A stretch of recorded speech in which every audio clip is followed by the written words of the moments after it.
Little Miss Scatterbrain by Roger Hargreaves. Hello boys and girls, today we're going to read Little Miss Scatterbrain by Roger Hargreaves. Oh, I hope it's a good one. I think it will be. Little Miss Scatterbrain by Roger Hargreaves. Little Miss Scatterbrain was just a little bit forgetful. You can say that again. Little Miss Scatterbrain was just a little bit forgetful. She met Mr. Funny. "Hello, Miss Scatterbrain," he said. "Hello, Mr. Bump," she replied. There's Mr. Funny and she's calling him Mr. Bump. She met Mr. Tickle. "Hello, Miss Scatterbrain," he said. "Hello, Mr. Strong," he replied. There's Mr. Tickle and she's calling him Mr. Strong. She met Mr. Happy. "Where are you off to?" he asked her. She thought and thought. "I bet you've forgotten, haven't you?" laughed Mr. Happy. Little Miss Scatterbrain looked at him. "Forgotten what?" she said. Miss Scatterbrain lived in the middle of a wood in Buttercup Cottage. Everyone knew it was called Buttercup Cottage, except the owner. She kept forgetting. "I know," she thought to herself. "To help me remember, I'll put up a sign." Look what the sign says. She isn't called Little Miss Scatterbrain for nothing, is she? It says Daisy Cottage. One winter's morning she got up and went downstairs to make breakfast. She took some cornflakes out of a packet, but being such a scatterbrain, she forgot to put a bowl underneath. "Now where did I put the milk?" she asked herself. It took her 10 minutes to find it. It was in the oven. Oh, poor Miss Scatterbrain. After breakfast, she set off to town, shopping. She went to the bank first.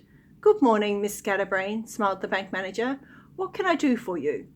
Little Miss Scatterbrain looked at him. "I'd like some..." I bet you she's forgotten. "Money?" suggested the bank manager. "Sausages," replied Miss Scatterbrain. "Sausages," exclaimed the bank manager. "But this isn't the butcher's. This is a bank." Wow. "Oh, silly me," laughed Little Miss Scatterbrain. "Of course it is. I was forgetting." She smiled. "I sometimes do, you know." "Really?" said the bank manager. "I'd like 2, please," she said. "Pounds?" asked the manager. "Pounds," agreed Little Miss Scatterbrain.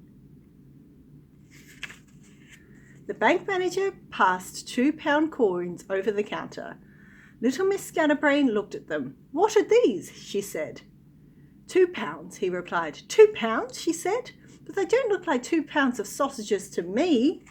Oh, poor Miss Scatterbrain, she's a little bit confused.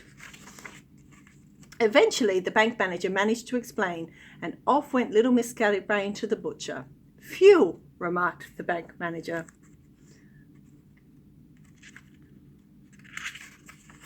Little Miss Scatterbrain walked into the butcher's shop. "Good morning," said Percy Pork the butcher. "Good morning, Mr. Beef," she replied.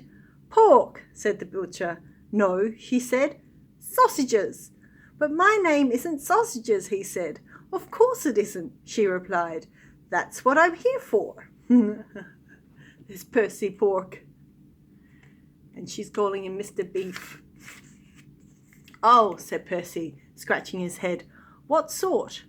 "What sort do you suggest?" she asked. "Beef," he asked. "I thought you said your name was Pork," she said. Percy Pork sighed a deep sigh. "Call me Percy." Eventually, after a little more confusion, Little Miss Scatterbrain managed to buy her 2 pounds of beef sausages. Percy Pork wrapped them up for her. "Looks like snow," he said conversationally, looking out his shop window.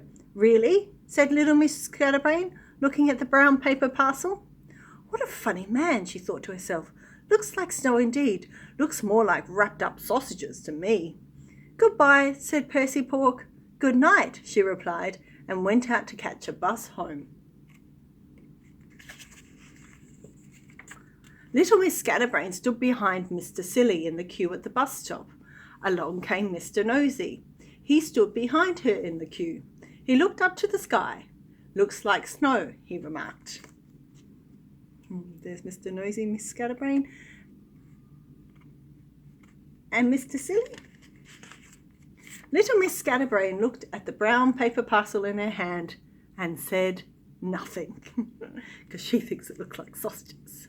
That was Little Miss Scatterbrain by Roger Hargreaves.